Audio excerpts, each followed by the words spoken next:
বাংলাদেশের রেদওয়ান ভাই আমাকে একটু আপনার পেছনে দিতে দেন তো, এখানে অনেক সাংবাদিক আছে। মানহীন শিক্ষা নিয়ে বছরের পর বছর শিক্ষার্থীদেরকে রাজপথে রেখেছে। গত 2017 সালে ঢাকা বিশ্ববিদ্যালয় অধিভুক্ত করার পর থেকে বিভিন্ন সময়ে শিক্ষার্থীরা রাজপথে রক্ত ঝরিয়েছে। অত্যন্ত পরিতাপের বিষয়, সেখানে আমাদের শিক্ষক মহোদয়গণ তাদের কোনো সিম্প্যাথি ছিল না। কখনোই শিক্ষার্থীদের পক্ষে গিয়ে তারা বৃহত্তর আন্দোলন কখনোই ডাক দেয়নি।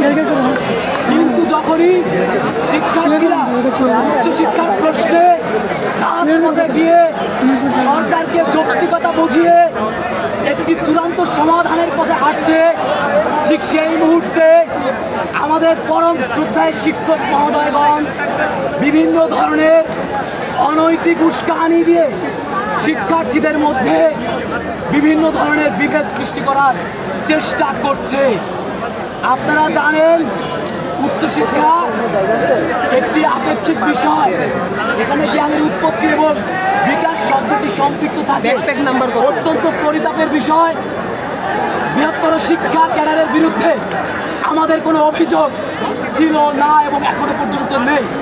কিন্তু আমাদের যারা শিক্ষক মহোদয়গণ আছেন তারা বছরের পর বছর শিক্ষা মন্ত্রণালয় ম্যানেজ করে, রাজনৈতিক ব্যক্তিবর্গ ম্যানেজ করে সরকারি শাসন কলেজে তারা থেকে যাচ্ছেন এবং থেকে যাওয়ার নিয়েও আমাদের কোনো আক্ষেপ নেই। অত্যন্ত কষ্ট লাগে যখন উচ্চশিক্ষার ক্লাসরুমে ঠিকমতো শিক্ষক মহোদয়গণ শিক্ষার্থীদের চাহিদা অনুযায়ী লেকচার প্রোভাইড করে না। যখন শিক্ষক মহোদয়গণ শিক্ষার্থীদের মন মতো করে কোনো প্রকার শিক্ষা অ্যানালাইসিস না করে ক্লাসরুমে আসে, তখন শিক্ষার্থীরা যদি তার বিরুদ্ধে কথা বলে তখন তাদেরকে বিভিন্ন ধরনের নেতিবাচক মন্তব্য করা হয়। কাজেই আমরা শিক্ষক শব্দের বিরুদ্ধে এখনো পর্যন্ত আপনারা দেখেছেন কখনোই দাঁড়ায়নি। এই শব্দের বিরুদ্ধে কখনো দাঁড়ানো পসিবল না, সম্ভব না, তাহলে আমাদের অস্তিত্ব বিলীন হয়। কিন্তু রাষ্ট্র শিক্ষার্থীদের কল্যাণের কথা চিন্তা করে যে ধরনের শিক্ষক নিয়োগ ক্রাইটেরিয়া চালু করবে আমরা সেটাকে স্বাগত জানাবো, কারণ আমরা গুণগত মানের বিকাশ চাই। শুধুমাত্র ঢাকা শহরের প্রান্তিক থেকে সার্টিফিকেট মার্কা একটি শিক্ষা জীবন নিয়ে আমাদের বিষণ্ণতা কাটছে না। অসংখ্য শিক্ষার্থীকে আত্মহত্যার পথ পিছনে ঠেলে দিয়েছে এই শিক্ষা সিন্ডিকেট, যারা গুণগত মানের বিপক্ষে, আমরাও তাদের বিপক্ষে। কিন্তু শিক্ষক শব্দের বিপক্ষে আমাদের অবস্থান না। প্রিয় সাংবাদিক বৃন্দ, আপনারা জানেন যে বিগত সময়গুলোতে শিক্ষা মন্ত্রণালয় প্রেস ব্রিফিং পর্যন্ত করেছে। তারা জানিয়েছে এগুলো যেহেতু উচ্চ মাধ্যমিক শিক্ষার জন্য অনেক বেশি সমৃদ্ধ, এই ক্যাম্পাসে উচ্চ মাধ্যমিকের সক্রিয়তা বজায় রেখে ডিসিপ্লিন আকারে বিভক্ত করে অনার্সের শিক্ষা কার্যক্রম পরিচালনা করবে। কাজেই এখানে কোনো শিক্ষার্থীর সাথে শিক্ষার্থী সাংঘর্ষিক পরিস্থিতি হওয়ার কোনো প্রশ্নই ওঠে না। সেখানে মিথ্যা কথা বলে গতকাল আমরা দেখেছি একজন শিক্ষিকা, তিনি শিক্ষার্থীদেরকে বলছে যে ইউজিসি এখানে উচ্চ মাধ্যমিক রাখবে না, এমন নিয়ম করছে। এটা সম্পূর্ণ মিথ্যা এবং ভিত্তিহীন ছিল। উচ্চ মাধ্যমিকের শিক্ষার্থীদের সাথেও বিশ্ববিদ্যালয় মঞ্জুরি কমিশনের অ্যাপয়েন্টমেন্ট অধ্যক্ষ মহোদয় রেখেছে, যাতে করে কোনো প্রকার মিথ্যা বানোয়াট কথা না আসতে পারে। সামষ্টিক প্রেক্ষাপটে প্রিয় সাংবাদিক বৃন্দ, আমরা মূল দাবি রাখছি, যেহেতু অধ্যাদেশ হয়ে গেলে সামষ্টিক সমস্যাগুলো মিটে যায়, সেক্ষেত্রে আগামী সোমবারের মধ্যে অবশ্যই শিক্ষা মন্ত্রণালয় কর্তৃক সুস্পষ্ট রোডম্যাপ অধ্যাদেশের সকলের সামনে পরিষ্কার করতে হবে। আগামী সোমবারের মধ্যে সুস্পষ্ট রোডম্যাপ পরিষ্কার না করলে এই শহরে 7 কলেজ শিক্ষার্থীরা বিগত সময়ের মতো করে ভয়ঙ্করভাবে রাস্তায় নামবে। কারণ আমাদের ভাইগণ, আমাদের আর পেছনে ফেরার সুযোগ নেই। শিক্ষার অধিকারের জন্য রক্ত দিতে দিতে আমাদের রক্তও এখন আর বের হতে চায় না। বাবা মায়েরা অনেক বেশি টেনশনে থাকে আমাদের নিয়ে। কাজেই চূড়ান্ত সমাধান অধ্যাদেশ এবং অধ্যাদেশের মাধ্যমেই সব কিছু পরিষ্কার করতে হবে।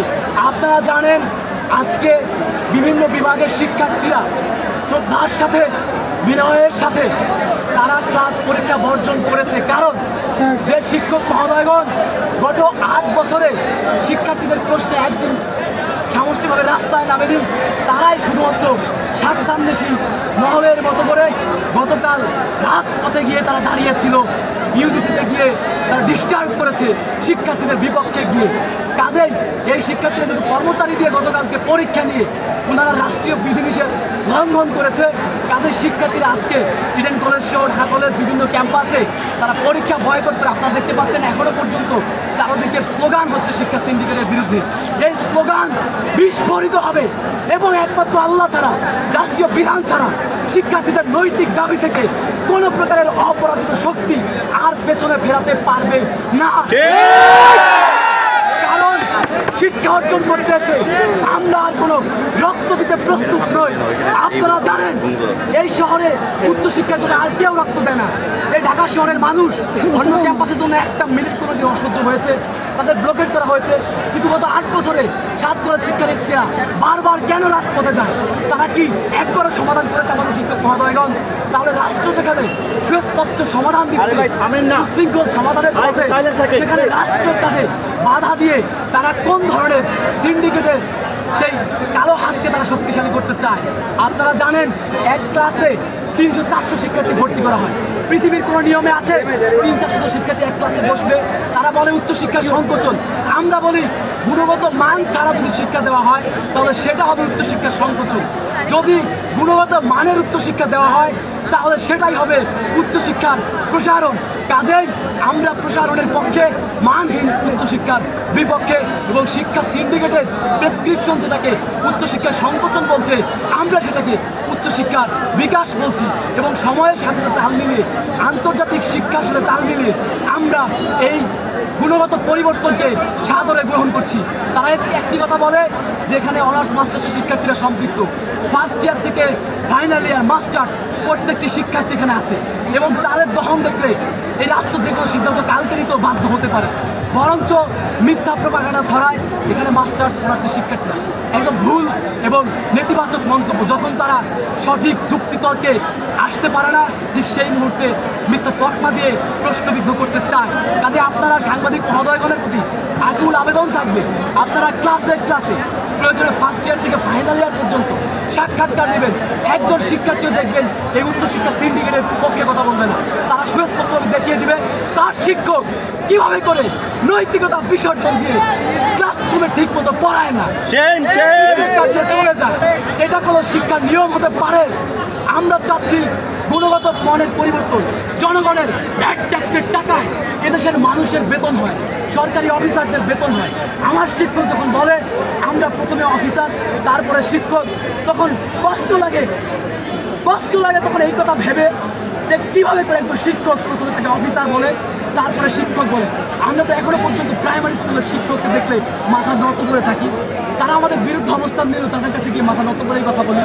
তাদের শিক্ষকদের মান তো আমরা সর্বোচ্চটুকু রাখছি, কিন্তু তারা কেন সিন্ডিকেট দ্বারা প্রভাবিত হয়ে শিক্ষার্থীদের বিরুদ্ধে মিথ্যা প্রপাগান্ডা ছড়াচ্ছে? আমরা এর তীব্র নিন্দা জানাই। উচ্চশিক্ষার প্রশ্নে আমাদের শিক্ষক মহোদয়গণকে এক এবং অভিন্ন থাকার আহ্বান জানাই। আবারও সত্যিকারের হুঁশিয়ারি দিচ্ছি, যদি আমাদের নিয়ে আর কোনো ব্যাডমিন্টন খেলা হয়, আবার কোনো অধিভুক্তি নামক অভিশাপে যুক্ত করার পায়তারা করা হয়, ন্যাশনালে নেওয়ার ন্যূনতম পরিকল্পনাও করা হয়, এই ঢাকা শহর সুস্থ থাকবে না। মেরে ফেললেও ঢাকা শহর সুস্থ থাকবে না যদি আমাদেরকে নিয়ে কোনো প্রকার তাড়াহুড়ো করা হয়। আপনারা জানেন ইন্ডিভিজুয়াল ইডেন কলেজের কিছু শিক্ষার্থীকে তারা মিথ্যা প্রপাগান্ডা ছড়ায়। আজকে ইডেন কলেজ থেকে শিক্ষার্থী এসে আমাদেরকে বলছে ভাই এইভাবে মিথ্যা কথা বলে আমাদেরকে ব্রেইন ওয়াশ করতে চায়। একটি মানববন্ধন হয়েছে ইডেন কলেজ, দেখেছেন আপনারা। শিক্ষকরা বলে তোমাদের শ্রেণীকক্ষের নাম্বার দিয়ে দেওয়া হবে, তুমি মানববন্ধনে যাও। শিক্ষার্থীরা এসে যখন থেকে সেন্ট্রালের বিরুদ্ধে মানববন্ধন, তারা সাথে সাথে মেসেজ করে, আমাদের কিছু সব ডকুমেন্টস আছে, কান্নাকাটি করছে ভাই বিশ্ববিদ্যালয়ের বিপক্ষে তারা দাঁড়াতে বলছে।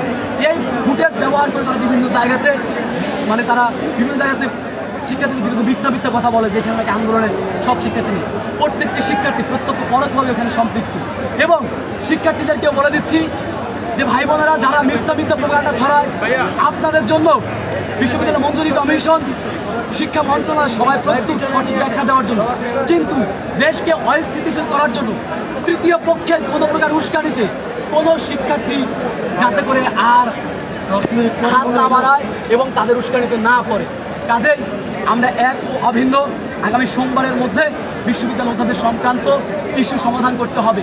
পাশেই বদরুন্নেসা থেকে, ইডেন কলেজ থেকে, আমাদের তিতুমির কলেজ থেকে, সুরহাটি কলেজ থেকে, কবির থেকে সবাই আছে। তারা 30 সেকেন্ড বা 1 মিনিট করে নিজেদের কথা বলবে, আপনারা দয়া করে একটু শুনবেন। প্রথমে ইডেন কলেজ থেকে শুরু করা